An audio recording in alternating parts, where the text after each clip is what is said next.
Bonjour Fabienne. Bonjour Jean-Michel.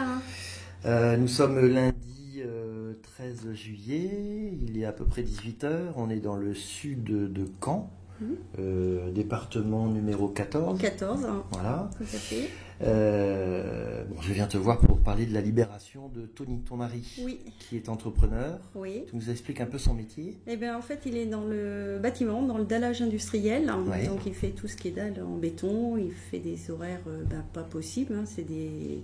Pas 7 jours sur 7, on va dire, mais c'est du 15 heures, 15-16 heures par jour. Du gros boulot, bien Ah, dans le coin. oui, c'est dur comme travail. Donc c'est un travail de titan. Et puis le problème après, c'est les charges qui... Alors, il a démarré il n'y a pas très longtemps, en avril de l'année dernière. Voilà, en avril 2014, il s'est installé. On en avait discuté, on a dit oui, pourquoi pas, on se lance. Bien sûr. Donc il avait pris deux gars, comme je te disais tout à l'heure. Ouais. Et puis en fait, ça ne l'a pas trop fait après parce qu'on a eu les charges. Ouais. Comme beaucoup, je pense. Alors, les charges des salariés d'abord. Les salariés. Bon, ma foi, ça c'est normal, hein. Les salariés, il y a des charges. Oui. Mais le gros X, c'est à la fin de l'année. Ouais. Ouais. Merci. Combien? Pratiquement 18 000 18 000 euros. Ouais. D'un coup d'un seul, à D'un coup payer d'un en combien de temps? Là, il fallait régler ça pour le mois de novembre, là, 2015. Voilà, en 2 fois. Non. Ouais, 2 ou 3 fois, exactement. Ouais. Mais bon, c'était impressionnant, quoi. Donc là, évidemment, vous tombez des nues. Faut mieux être assis, parce que là, on prend un coup de massue sur la tête. À peine une année d'exploitation, à À peine un bilan. Oui. Et déjà, boum, un coup de massue. Un coup de massue. Ouais. Avec nos chers comptables qui sont super sympas, bien sûr.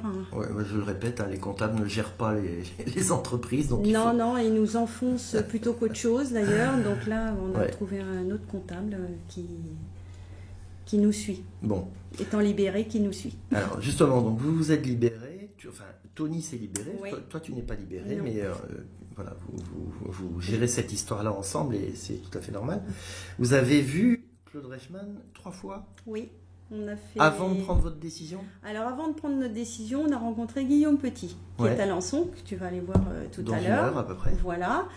Donc, je l'ai appelé, il est venu à la maison, il nous a informé comment ça se passait pour quitter la Sécu. Enfin, il nous a donné tous les renseignements. Pas pour quitter la Sécu, pour devenir un assuré social européen. Européen, exactement. Il y a une nuance. Oui, exactement, un assuré européen. Voilà. Donc il nous a rencardé, suite à ça on a fait des réunions, on a fait Alençon, on a fait Bois-Guillaume avec Farage, et la dernière avec Michael Ulry à Lisieux. Oui. On a fait les 3, parce qu'on en apprend à chaque fois, il y a toujours des petits trucs. Et puis vous avez fait des rencontres? Exactement. Il n'y a pas eu que Guillaume Petit, j'imagine, vous avez rencontré plein d'autres personnes. Michael, Richard Allan. On a pas mal de monde. Farage, vous l'avez vu aussi? Ah oui, Farage, bien sûr. Bon. À Bois-Guillaume, on l'a vu. Claude Reichmann. Voilà. Bien sûr. Inabordable, évidemment. Un personnage avec qui on ne peut pas discuter. On a beaucoup de mal. D'ailleurs, on a mangé le soir à les yeux ensemble. Qu'est-ce que tu en penses de Claude? Franchement, c'est quelqu'un de super, il est ouvert à tout, il est génial.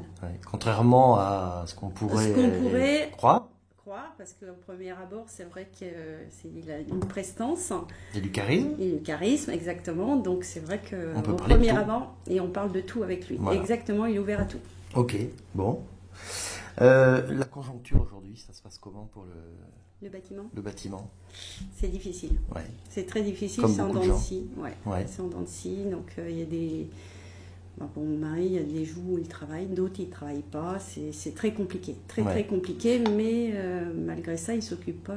Je vais te poser une question elle va être cinglante. Si vous étiez resté au régime social des indépendants, qu'est-ce qui se serait passé pour la boîte?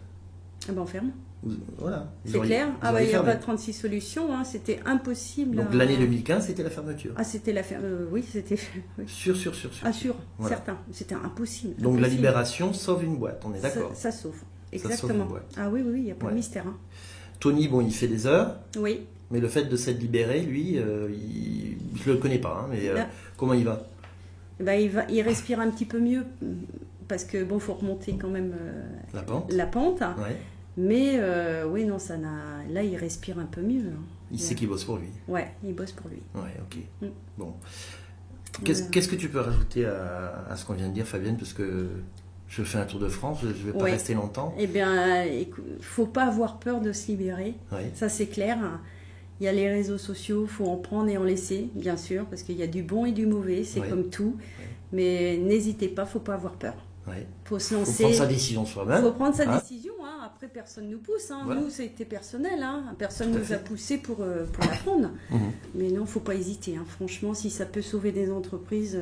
Ça en sauve. Ah ouais, ça en sauve. Et beaucoup. Ah ouais. Beaucoup. Fabienne, je te dis merci beaucoup. Et puis, à une prochaine fois. Oui, et merci à toi aussi, Jean-Michel. Je t'en prie. À bientôt.